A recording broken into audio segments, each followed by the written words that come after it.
નમસ્તે ખેડૂત મિત્રો.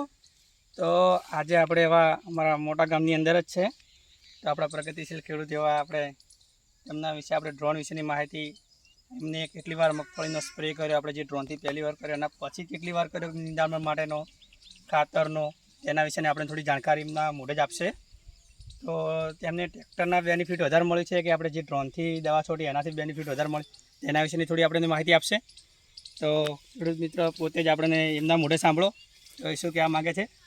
અમે આ ડ્રોન દ્વારા પહેલી જ પાયાની અંદર દવા નાખવી હતી ને, એ ડ્રોનથી જ નાખી હતી. પછી એનું રિઝલ્ટ અમે પરફેક્ટ મળ્યું, જેમાં એક ડોકો પણ ઉગ્યો નથી અમારે. તો તમે બીજી વારમાં દવાનો નાખવાનો પ્રયત્ન કર્યો કે નથી કર્યો? નથી કર્યો, કારણ આનું કે 100% રિઝલ્ટ મળ્યું. એટલે પહેલી વાર નાખે એમ જ રિઝલ્ટ મળી ગયું તમને એમ? 100% રિઝલ્ટ. તો અમે ઘણી જગ્યાએ એવું જોવા મળે છે, હું જઉં છું જે હાલ દવા નાખવા જે ખાતરો નાખવા, તો ઘણી વાર ખેડૂતોને એક વાર નાખી છે નિંદામણની. તો આપણે આમ તો નિંદામણની તમે કેટલી વાર ઉપયોગ કરતા દવા નાખવા માટે? 2-3 વાર ઉપયોગ કરતા હતા અમે. 2-3 વાર ઉપયોગ કરતા હતા. તો એમાં તમને પણ રાહત થઈ ગઈ છે ને? પૂરી રાહત થઈ એક ગઈ. તો પૈસાની બચત પહેલી થઈ જાય, પહેલી. કારણ કે તમે જો પહેલી વાર લાવી વળી બીજી વાર નાખી, બીજી વાર નાખવી પડે. જે 28 દિવસ એરી માફક ના આવે, ત્રીજી વારે નાખવી પડે. 18 થી 22 દિવસ વાળી. હા, અને પછી ઈ માફક ના આવે એટલે 45 દિવસ 45 દાડે વાળી નાખવી પડે. 3 વાર દવાઓ તમારે 3 વાર નાખવી. એની જગ્યાએ તમે એક જ વાર નાખી. બરોબર. તો તમે આ ખેડૂતોની મગફળી જોઈ શકો છો, આપણે એક જ વાર દવા નાખેલી છે, બીજી વાર નથી નાખી દઉંથી. નજીક જઈને જોઈ શકો તમે. હવે નજીક પણ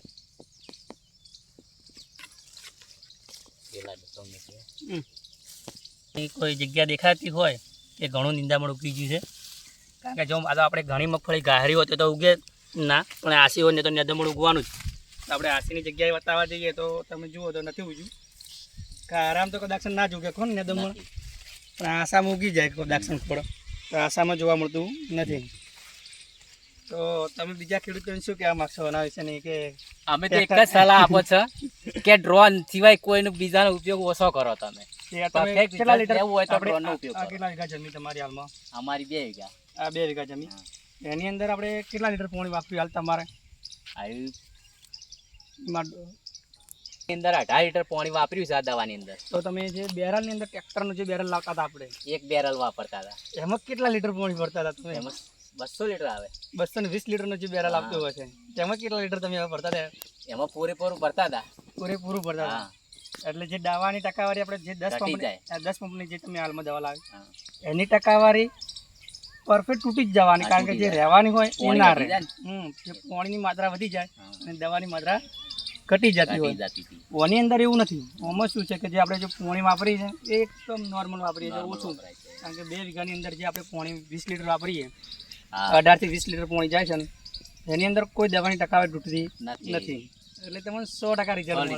100% રિઝલ્ટ મળે અમને. કારણ કે તમારે તો આપણે મોટાની અંદર તમે બીજા ત્રીજા નંબરના છો, બાકી હું બીજા ગામડાની અંદર જોઉં એ લોકો બધું એવું જ કહે છે કે ભાઈ ડ્રોનથી દવા બેસ્ટ નખાય છે, કારણ કે એમાં પાણી ઓછું, ખેડૂતને પાણી લાવવાનું ક્ષેત્ર મોટી રાહત થઈ જાય. જ્યારે આ તો તમારે તો નજીક છે, બહુ નજીક છે. જ્યારે બીજા ખેડૂતોને શું કે એક જગ્યાએ બીજે જવાનું હોય ને દૂર, તો પાણીની તકલીફ પડતી હોય. પણ આપણા પાસે જે 2-5 કેરબા છે 20 લીટરના, તો એ ખેડૂત શું કરે કે 20 લીટરનો કેરબો ભરી લે, એટલે એને બીજું પાણીની દવા ના લાવવું પડે. પછી એને મોટો ફાયદો બીજો થાય. તમને ખબર કે ટ્રેક્ટરની અંદર તમે કેટલા માણસનો ઉપયોગ કરતા? અમે તો બટાકાની અંદર 6-7 માણસો, ઉનાળી ફુવારા કુદાડવી પડતી હતી. ફુવારા છે એ કુદાડીને બીજા બાજુ મૂકવી પડે, અને તોય નુકસાન થતું. બોણ ભાજી જતો પટાટાનો, એટલે બોણ ભાગવાનો પ્રશ્ન વધારે બનતો, એ વધી જતો હતો. અને આની અંદર કોઈ આપણે અંદર જવા જરૂર પડે ખરા? ના પડે જરૂર. તમે તો ખાલી જે પાણી ભર્યું એટલે છૂટા. એટલે ખેડૂતને તો કોઈ લોડ જેવું કોમ રહ્યું જ નથી. લોડ જેવું કોમ નથી રહેતું, શરીરને લોડ નથી પડતો. તો ખેડૂત મિત્રો તમે જોઈ શકો છો જે ખેડૂતોએ માહિતી આપી છે.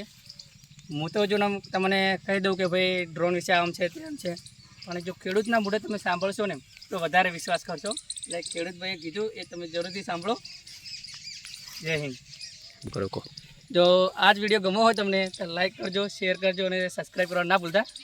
અને બીજા લોકોને પણ શેર કરતા રહેજો, કારણ કે અમને સાચી માહિતી મળતી રહે. જય હિન્દ.